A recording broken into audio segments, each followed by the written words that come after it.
नमस्कार विद्यार्थी मित्रांनो, एजू सोल्युशन या मराठीसाठी पूर्णपणे वाहिलेल्या यूट्यूब चॅनलमध्ये आपल्या सर्वांचं हार्दिक हार्दिक स्वागत. मी अजित सर आज तुमच्यासाठी इयत्ता 8वीमधील एक उत्तम अशी कविता जीवनगाणे घेऊन आलेलो आहे. तर चला मग कविता अभ्यासूया. कविता क्रमांक 11 जीवनगाणे. लेखकाचा परिचय. जीवनगाणे या कवितेचे लेखक नितीन देशमुख हे प्रसिद्ध कवी आणि लेखक आहेत. त्यांच्या विविध विषयावरील काव्यरचना प्रसिद्ध असून त्यांच्या काव्यातून निसर्ग व निसर्गापासून मिळणाऱ्या विविध गोष्टी यावर मार्मिक भाष्य केलेले आढळून येते. विद्यार्थ्यांनो, या कवितेमध्ये काय वर्णन केलेले आहे बरं? तर निसर्गातील विविध घटक आपल्याला काही ना काही मूल्ये व संस्कार शिकवत असतात. प्रस्तुत कवितेतून कवीने निसर्गातील विविध घटकांकडून शिकता येणाऱ्या गोष्टी थोडक्यात पण मार्मिकपणे मांडल्या आहेत. प्रस्तुत कविता किशोर सप्टेंबर 2009 या मासिकातून घेतलेली आहे.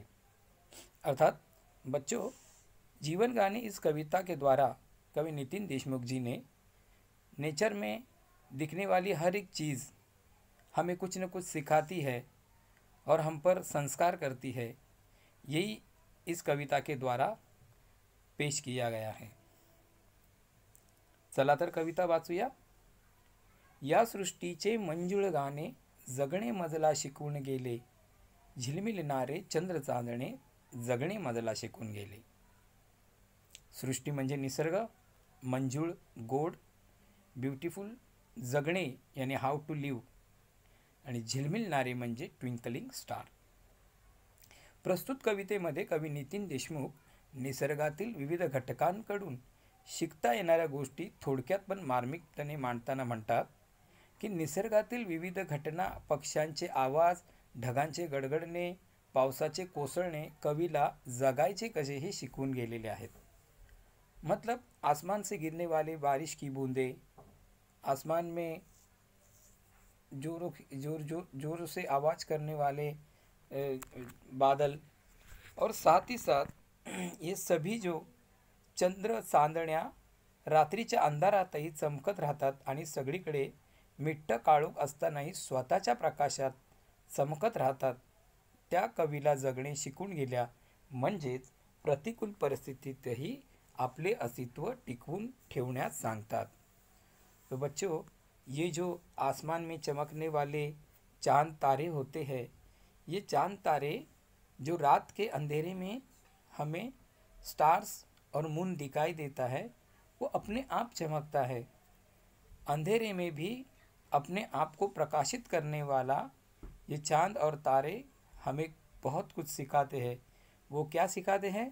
तर प्रतिकूल परिस्थितीतही, यानी अगर समस्या है, कठिनाइयाँ हैं, उस कठिनाइयों में भी हमें हमारा वजूद कायम रखना चाहिए. समजतंय मुलांनो? तर चला पुढे बघूया. भरकटलेल्या जगात नाही संस्काराची जाण कुणाला, तुळशीवरल्या त्या पणतीचे जळणे मजला शिकून गेले. भरकटणे म्हणजे वाट चुकणे, जग म्हणजे दुनिया, आणि संस्कार म्हणजे गुड मॅनर्स. तुळस ही होली बेसिल्स आणि पणती म्हणजे oil lamp made of clay. कवी काय म्हणतायत बरं? कवी नितीन देशमुख म्हणतायत की आता या कलियुगामध्ये सगळीकडे स्वार्थी लोक पाहायला मिळतात. स्वार्थामुळे सगळेजण भरकटून गेलेले आहेत. चांगले आणि वाईट समजण्याची माणसाची बुद्धीच नष्ट झालेली आहे. संस्कारही नाहीसे झालेले आहेत. तरी देखील आजही तुळशी वृंदावन पहा, चित्रामध्ये तुम्हाला दिसते ना, हे घराच्या समोर तुळशीचं झाड लावलं जातं आणि हे ज्या ठिकाणी लावलं जातं ती जागा म्हणजे तुळशी वृंदावन होय. तर या तुळशी वृंदावनामध्ये पणती पेटवली जाते आणि ही पणती सगळ्यांना प्रकाश देते, अंधारात सगळ्यांना उजेड देण्याचं काम करते. याचाच अर्थ कवी असं म्हणतायत की स्वतः जळून देखील दुसऱ्याला प्रकाश कसा द्यावा हे ती पणती मला शिकवून गेली. याने कवि कहते हैं कि ये जो दुनिया है, ये दुनिया में सभी लोगों को स्वार्थ, सभी लोग जो है मतलबी हो चुके हैं। लेकिन ऐसे हालात में भी किससे क्या सीखा जा सकता है? ऐसी कठिन परिस्थिति में भी मुझे हमारे घर के आंगन के सामने जो तुलसी का पौधा है, वहाँ पर रखा हुआ जो दिया है, वो दिया ये सिखाता है कि हमें खुद जलकर दूसरों को उजाला देना चाहिए. म्हणजे स्वतः आपण त्याग करायचा आणि दुसऱ्यांना काय द्यायचा? उजेड द्यायचा. असं कोण शिकवतं बरं? येस, तुळशीवरली पणती. ठीक आहे विद्यार्थ्यांनो, तर चला पुढचा पाठ बघूया. प्रेम काय ते कुणा न ठावे, नदी सागरा जीव का लावे. स्वैर होऊनी नदीचे पळणे, जगणे मजला शिकून गेले. काय म्हणतात बरं या ओळीमध्ये? बघा, कुणा न ठावे, कुणा म्हणजे कोणाला, ठावे म्हणजे माहीत असणे, टू नो. सागर म्हणजे समुद्र, स्वैर याने फ्रीली मुक्तपणे, पळणे याचा या ठिकाणी अर्थ आहे वाहने याने फ्लो ऑफ वॉटर. काय म्हणतायत कवी की प्रेम काय ते कुणा न ठावे, नदी सागरा जीव का लावे. कितीही मोठी नदी असली तरी ती, किंवा लहान असली तरी ती शेवटी सागराला जाऊन मिळते. यानी नदी कितनी भी बड़ी हो या छोटी भी हो, वो आखिर में कहाँ जाके मिलती है? समंदर को. यानी वो अपना इगो, अहमपणा सोडून शेवटी समुद्राला भेटते आणि समुद्रात विलीन होते. यानी अपना अहम वो भूलकर समंदर में जाकर समा जाती है. आणि म्हणून कवीला समुद्र आणि नदी यांच्यामध्ये एक अतूट नाते दिसते.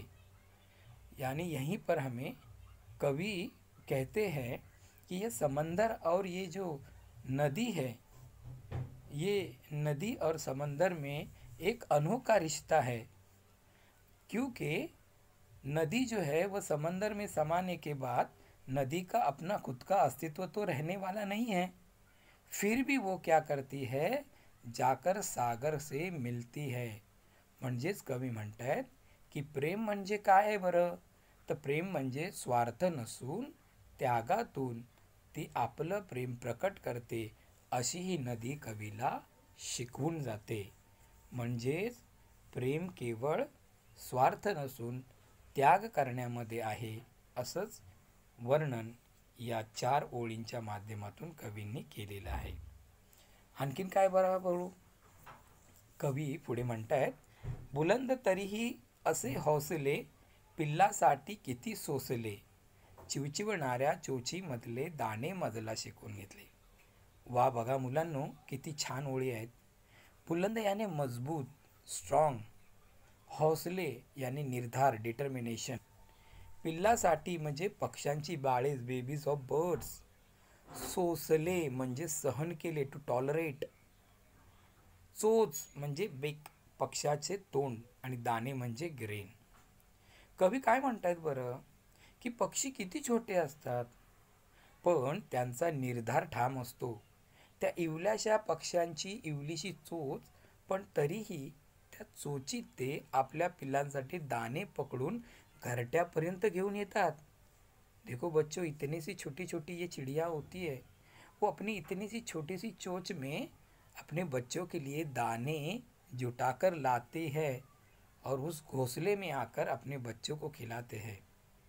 आपल्या पिल्लांसाठी कशाची तमा न बाळगता खूप यातना सहन करत त्यांचे ध्येय त्या गाठतातच, हेही मला खूप शिकून गेलेले आहे.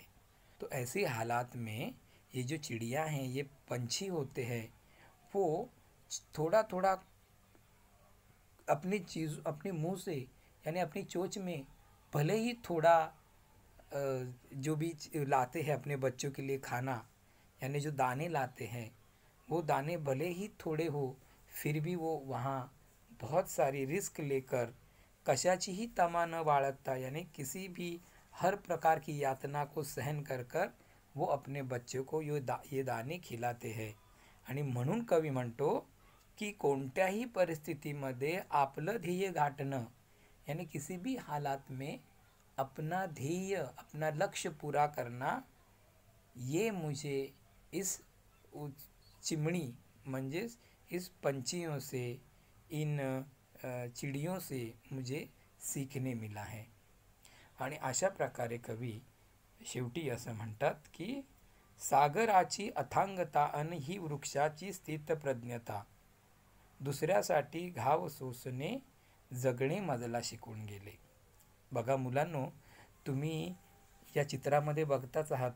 अथांग म्हणजे एंडलेस, ज्याचा थांग लागत नाही. स्थितप्रज्ञ म्हणजे स्टेडी विस्डम. घाव सोसणे म्हणजे टू फील सॅड. कवी काय म्हणतात बरं, की सागराची अथांगता, असा हा समुद्र जो आहे, सागर जो आहे, तो खूप विशाल आहे. त्याच्या खोलीचा अंदाज येत नाही. वृक्षही वर्षानुवर्षे एकाच जागेवर स्थिर राहतात. ऊन असो, वारा असो, पाऊस असो, ते आपल्या जागी टिकून उभे असतात आणि सतत दुसऱ्यांच्या उपयोगी पडतात. बच्चों, ये जो समंदर है उसकी गहराई इतनी होती है कि वो गहराई हम नाप भी नहीं सकते, उसका अंदाज़ा लगा नहीं सकते. दूसरी ओर ये जो पेड़ होते हैं वो कई सालों से धूप में, बारिश में, कड़ाके की ठंड में, बड़े बड़े तूफानों में भी अपने जगह पर डटे रहते हैं और वो हमेशा दूसरों की सहायता करते हैं. आणि म्हणून कवी काय म्हणतात बरं, तर सागराची म्हणजे समुद्राच्या पाण्याची वाफ होते, त्या वाफेचे ढग बनतात आणि मग पाऊस पडतो आणि हाच पाऊस निसर्ग आणि जीवसृष्टीला जीवनदान देतो. तर वृक्षामुळे ढग अडवले जातात व पाऊस पडतो. झाडं मुळापासून शेंड्यापर्यंत, फुलापासून फळे बियापर्यंत संपूर्ण मानवजातीला उपयुक्त ठरतात. म्हणजे सागर काय आणि वृक्ष काय, दोघेही स्वतः घाव सोसतात, त्रास सहन करतात, पण कायम दुसऱ्यांच्या हितासाठी झटतात. हेच लेखकाला कविला शिकून गेलेले आहे. वो क्या कहते हैं कि ये समंदर जो है, इसमें समंदर का पानी धूप में भाप बनता है, उस भाप के जो है बादल बनते हैं और वो बादल पानी बनकर ज़मीन पर गिरते हैं.